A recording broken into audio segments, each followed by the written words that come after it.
Ladies and gentlemen, welcome back to the channel and welcome to Tier 1 Shipment. Not Hardcore Shipment, this is Tier 1, but it's Modern Warfare 2. It's super realistic, it's down to earth, it's gritty, it is immersive, is I guess the idea that they had going for this game mode. My big question is, why fix what isn't broken? But the gameplay here, I decided if I'm going to be playing on Shipment, I'm going to try to get Platinum on my Riot Shield. In Core, the Riot Shield is like a 3 to 4 hit kill, and then apparently it's possible on normal Shipment, but it could be a pain in the ass. I decided to try out here in Tier 1, took me 3 games, got my 10 double kills or whatever with the Riot Shield, eventually got Platinum, but I had to play this, so therefore you guys have to suffer and watch it, because what in the world is this game mode? It goes back to what I was talking about, man. Like, why do they fix what isn't broken? I did a podcast, or it wasn't even a podcast, it's supposed to be just a normal dual comm, ended up being like 2 hours long with Blame Truth. I'll put a link to that down there in the description if you guys didn't see that video. It's over on his channel. We had a really long conversation about COD and virtually everything else in life, and it was a lot of fun.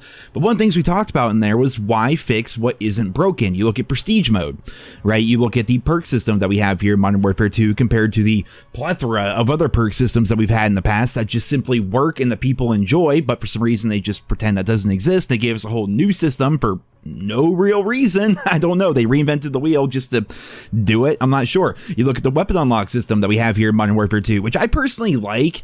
Like, it kind of sucks if you want to get like the 74U, you have to level up like 3 or 4 different guns just to get the 74U. But the positive to that is there's a lot more variety in the Modern Warfare 2 multiplayer as compared to people just jumping right to the meta weapon right away. Obviously, it's going to happen over time because, you know, we are COD fans at the end of the day, and you guys see in my lobbies, your lobbies, I mean, how many CDL skins running around do you see using the meta setups of the day? You know, just how things are. But they reinvented the weapon unlock system, and then for some reason they just reinvented hardcore mode, which honestly, like, if I had to guess, and this is going off like 10-year-old information back when we could actually see player counts and how many people were playing individual game modes, I feel like hardcore at most had like 20% of the COD player base. Like 80% of like the online people in multiplayer would be in standard game modes, and maybe 20% or less would be playing hardcore. It's always been kind of like a niche game mode, but people enjoy it for varying reasons. I remember when I first got into COD, and this is not going to be me trying to, you know, throw shade at people that like hardcore, but when I first started playing COD with COD 4 and World at War, I was really bad at the game,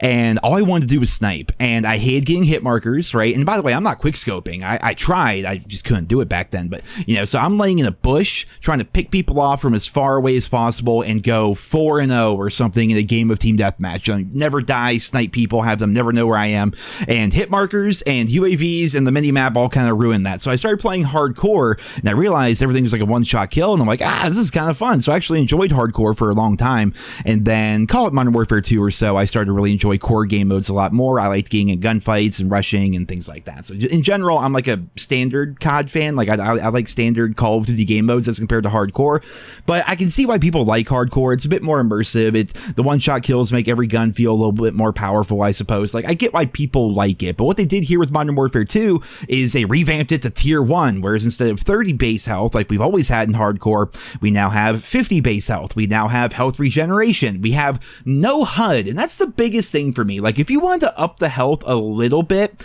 that's weird, and it kind of like goes against the idea of hardcore in general. It doesn't really make a lot of sense to me, but getting rid of the entirety of the HUD is just weird. Like, I don't understand the design philosophy behind this. Like, I understand that in hardcore, traditionally, you had a very limited HUD, but what we have here in Modern Warfare 2, I mean, you have nothing. There's not even a kill feed. I mean, you have a dot to represent whether or not your field upgrade is ready. You have squares to represent whether or not your kill streaks are ready, and that's it. Like, you don't even know or see numbers or anything if you get a kill. The only way I know if I get a kill is if I hear that weird, like, I don't even know how to describe it. I'll put it on the screen right now. Like, this noise is what you get when you get a kill in hardcore or Tier 1.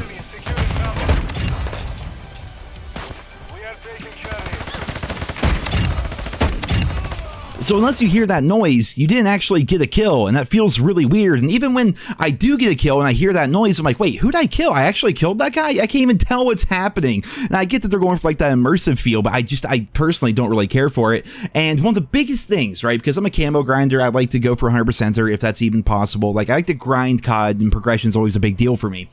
The thing about this game mode is there's not even an indication of whether or not you complete a challenge, and I would wager that the vast majority, and this is me projecting probably a little bit, but I feel like there's people who just enjoy hardcore or tier 1 for the sake of enjoying the game mode, but I feel like a big percentage of the player base that does play tier 1 or hardcore do it simply because they're trying to grind camo challenges. They're going for their stupid long shots, which I'm doing with the pistols right here, which honestly on shipment it's pretty easy. You're using a deagle, use a magnum or whatever. You just hold a sight line, you shoot people as they turn the corner. It's always a one-hit kill pretty much because they only have 50 health and you're using a high-powered cartridge. Like, I get it. Like, it's not hard to do. It just, I don't know why they revamped the entirety of hardcore with tier 1. It doesn't really make a lot of sense to me, but I will say that I was pleasantly surprised when I jumped on today to try out tier 1, and I quickly got long shots done with a couple of the pistols, working towards platinum on those, and then of course getting the riot shield done. I'm gonna do the knife, I think, in regular shipment just because that seems to make the most sense. And here's going to be an update for those who actually care. I think there's a way I can make this a public Google Doc so like nobody can edit it, but if you guys are ever wondering like how close I am to getting Orion or anything like that, like by no stretch of the imagination am I speeding my way towards Orion, but I think there's a way I can make it public so you guys can see and just kind of check my progress out and stuff like that, because every now and then I'll get the urge to just hop on and then grind out really annoying guns and things like that. I'm saving the fun guns essentially for more towards the end, but in general, shipment in hardcore or tier 1, I'm just gonna call it hardcore. Hardcore shipment was not nearly as bad as I thought it would be. Now, is that gonna mean I'm gonna want to go play regular hardcore? Probably not, although I am required to get long shots with I think the assault rifles and light machine guns and things like that, and I would have to measure, like literally pull out the old measuring tape, but I'm pretty sure you can't get a rifle long shot on shipment unless maybe there's some sort of crazy sight line you could hold down. I'm not sure. I'd have to see if that works, but the problem is if you play tier 1, you get a kill, it doesn't tell you if it was a long shot, it doesn't tell you if it was a headshot, it doesn't tell you if you got the kill in general. You just don't know, because for some reason they decided that reinventing the wheel with hardcore just made sense with this game, the same way they had to reinvent the weapon unlock system and the perk system and the prestige system, even though they've kind of gotten rid of the prestige mode and many times in years past. But this year they're making it slightly different by increasing the level cap up to 250 and then making it so when season 2 comes out, as compared to dropping us back to level 55, we just stay at whatever level we were for season 1 and then we continue on there. So I wonder how that's even going to work. Are we going to find ourselves in a situation where we have a bunch of people in our lobbies in our games like 12 months down the line that are level like 1,000 or something like that? Like, are we going to see people level 2,000, level 1,500? Like, I don't know how that's going to work, but then again, we never really experienced a COD game like this before, where apparently 3,000 devs worked on it over the course of 3 years, which I personally don't think is necessarily true, but we never had a game where they planned to have it be their main COD title and their main focus for 2 straight years. That's literally never happened. So we're gonna have to wait and see how things are gonna play out with that and how they're gonna continue to update progression and leveling and what other systems that they may or may not bring back and whether or not they're going to reinvent the wheel with those as well. We're just gonna have to see. It's a roller coaster, but right now we're like the people that are waiting at the beginning of the roller coaster, but the park hasn't even opened yet, because what we're doing right now is just waiting and waiting and waiting for literally anything to happen with Modern Warfare 2.